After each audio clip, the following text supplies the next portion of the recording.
Баршаңызға сәлем, менің каналыма қош келдіңіздер. Бүгін сіздерге өте дәмді болып шығатын, әрі тез дайындалатын самсаның рецептімен бөлісемін. Сондықтан міндетті түрде видеоны соңына дейін қарап, каналыма тіркелмеген болсаңыз, тіркеліп қойыңызды өтінемін.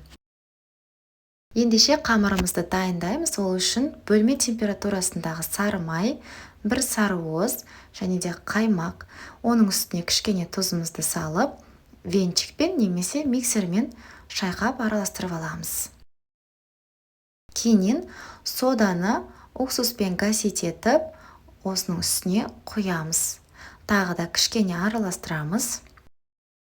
Алдын ала електен өткізілген ұнымызды осылай екіге бөле отыра қосамыз.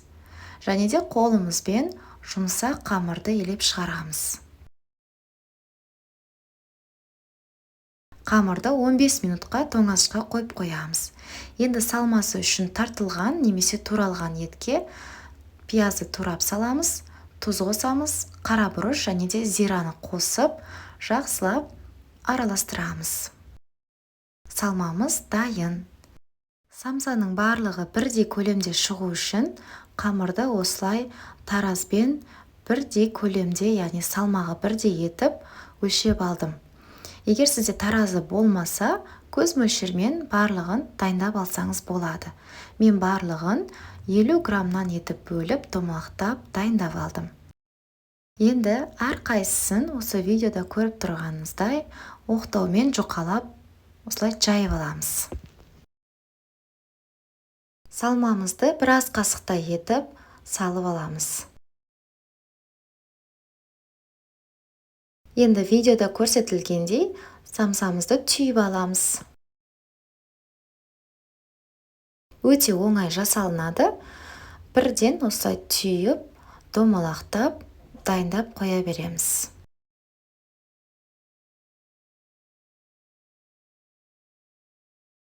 Барлығын пергамент қағазы төселген противенге қойып шығып, бетінен бір жұмыртқаны жарып алып, кесочкамен толықтай жағып шығамыз.